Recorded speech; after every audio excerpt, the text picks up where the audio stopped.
Hi again, everybody. It's now 5 o'clock in New York. While we have been on the air, Donald Trump did something he said he did not want to do as recently as this morning. Donald Trump extended the ceasefire with Iran a day before it was set to expire. That decision, announced just in the last hour, follows days of back and forth over whether or not Vice President J.D. Vance would travel to Pakistan for negotiations. Vance was going, then Vance was not going, then Vance was going, then Vance was not going. Again, the good news is that this would arguably allow for more time, for more possibilities, more chances for peace. But it is another example of the chaotic back and forth and confusion that is now emblematic of how Donald Trump is running this entire process. Here is what Donald Trump said this morning. To be clear, you're saying that you need at least the prospects for a signed deal today and tomorrow, or else you would resume bombing Iran. Well, I expect to be bombing because I think that's a better attitude to go in with. But you know, we're ready to go. I mean, the military is raring to go. They are absolutely incredible. I expect to be bombing, said Donald Trump on a morning TV show this morning. Hours later, though, now an extension of the ceasefire, but on the chaotic nature of the Iran ordeal. What about gas prices? Donald Trump predicted they'd be the same or maybe, quote, a little bit higher by the midterms in November. Then he scolded his own energy secretary for saying they would not drop below $3 a gallon until the year 2027. The Strait of Hormuz, it was said to be closed. Then it was said to be opened. Then it was closed again. Politico today describes what appears to be an acceleration in what some see as a, quote, U.S. breakup with much of the rest of the planet. Quote, Trump's constant vacillation on what he wants to accomplish in Iran has not inspired confidence, some former U.S. officials say. Allies do not know what to believe. Adversaries do not know what to fear. And his own cabinet does not know what his strategy or intentions actually are, said Thomas Wright, a former National Security Council official in the Biden administration who focused on long-term strategy. Quote, the long-term prognosis isn't terminal, but the question is what China, Russia, North Korea, and Iran do with the next 2 years and 9 months if this drift continues. In other words, uncertainty for our allies, uncertainty for the American people, and a high degree of uncertainty for the future at a critical and fraught moment for the entire world. That is where we begin the hour with Democratic Senator Elissa Slotkin of Michigan. She's a member of both the Homeland Security and Armed Services Committee. Senator, thank you for being here. Thank you. What is your sense of what's happening right now? Well, look, I mean, I think obviously this is incredibly complicated and delicate negotiations, and it's hard. And kind of this on again, off again, will they, won't they thing goes on, in, as you said, in the Strait of Hormuz with ships, whether we're going to, shoot at ships or board ships. But it also is happening on high level negotiations. And this kind of stuff does happen. But I think that the fact that it's kind of all playing out in public is what's different. Right. The fact that the president, like you said, can say one thing in the morning and a different thing in the afternoon. It just makes it, a bit chaotic for anyone to follow, but certainly sends a kind of strange set of messages to both our allies and our adversaries that they don't know, are they having a conversation? Are they going to be bombed? So it's a complicated thing to be doing it kind of over Twitter. A new poll from Pew asked the question if people have confidence that Trump can make good decisions on U.S. policy toward Iran. 64% of all Americans have no confidence that he can do that. What are your conversations like with your constituents in the state of Michigan? It's interesting. I think the biggest thing I hear is just kind of like, hey, I hear we're spending all this money over there. I'm worried about, my son or my nephew who's over there. And I just worry, like, what we should be doing is focusing at home.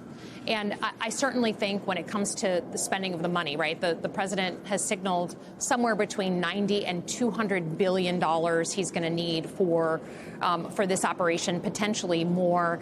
And so, people at home say, well, why can't we focus that here? and figure out our schools or healthcare or whatever. On top of that, they're paying the price. I mean, there are few costs as visible and as in your face as gas, right? And Joe Biden was on the receiving end of this in his term. You drive by a gas station, 20 times on your way to work. So you see that, nearly $4 for gasoline, $5 for diesel every 5 minutes when you're driving. So there's this constant reminder that they are paying for the confusion that's going on in the Middle East. So it's not that anyone kind of follows the day-to-day of the negotiations. It's just they know that we're spending a lot of money and that people are coming back, unfortunately, wounded and killed from the conflict that goes on. People seem to have internalized the betrayal, that Donald Trump isn't doing any of the things he said he was going to do. You've been out front. You're someone who Democrats look to in terms of effective, on two fronts. One, making the video, going toe-to-toe with Donald Trump, speaking directly to the men and women of the military, telling them it is their duty to disobey an illegal order, something that got you investigated by his Department of Justice, but also talking to the country. And in this moment, when Democrats could have the attention of 75% of Americans who in one way or another are either distrust or are turned off by something Donald Trump is doing, what is the conversation with 75% of Americans right now? I think the people feel like, I often feel like Trump has the wrong answer to the right question. And I think on cost of living and this threat to the middle class, he ran on that and people felt like, hey, man, even if I don't like him, I feel like that's my issue that's keeping me up at night. I don't know if I can provide for my family. I don't know if I can send my kid to summer camp. I don't know if my kids are going to have a better life than me. And I want someone who's going to focus on that. I think that's why he got a lot of swing votes, for instance, in the state of Michigan. But then what he's done in the year since he's taken office is the exact opposite. He's taken military action in 9 different places in 14 months, more than any president in American history. He's basically become a foreign policy president and kind of ignored the domestic emergencies that people feel in their normal life: housing, health care, child care.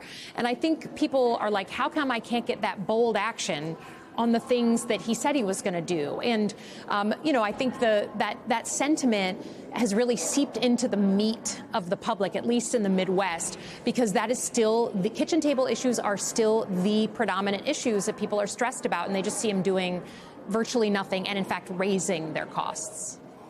Tucker Carlson and Marjorie Taylor Greene are vomiting out all the good things they said about Donald Trump over the last 10 years. How do you see the political climate shifting ahead of the midterms? Well, look, I mean, it is very interesting, again, as an observer, to watch kind of the intra-MAGA fights and the battles. I give credit to the people who, maybe thought one thing and then say something differently now when faced with reality. I think that's what we want.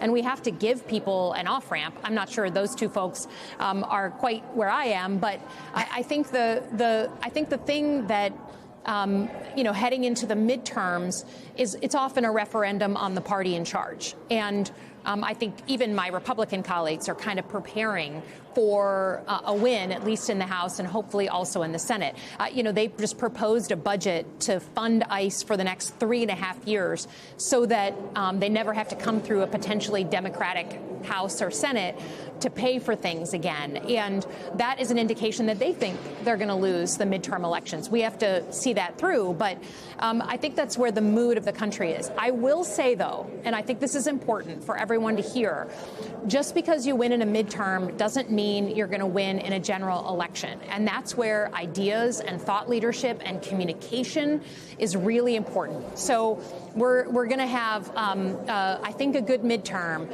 but we shouldn't take that. A win in the midterms does not necessarily mean we win at the ballot box in 2028. And if we don't work for it and don't think about lessons learned from the last election, we're not going to win in 28. And that is, to me, the most important thing. Well, and I mean, I think whatever happens, you know better than just about anybody that Donald Trump will be the president for the 4 years, barring some extraordinary act of his own party, I guess, could decide to grow a backbone and vote to impeach. You can't even imagine the scenario where he's not. So I want to ask you about the world in which we will all have to live. This is Canadian Prime Minister Mark Carney on Sunday. world, as I said earlier, is more dangerous and divided. The U.S. has fundamentally changed its approach to trade, raising its tariffs to levels last seen during the Great Depression. Many of our former strengths, based on our close ties to America, have become our weaknesses that we must correct. There are some who say there's no need for a comprehensive plan. They believe we should wait it out in the hope that the United States will return to normal, that the good old days will come back. But hope isn't a plan, and nostalgia is not a strategy. How much has the world changed in 15 months?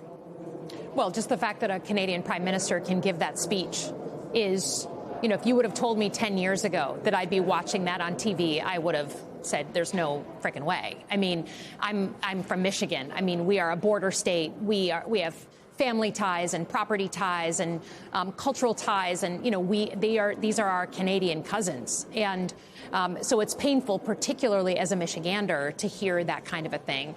But this is, to me, a result of the strategy that President Trump uses, which is kick allies and friends in the teeth and cozy up to adversaries.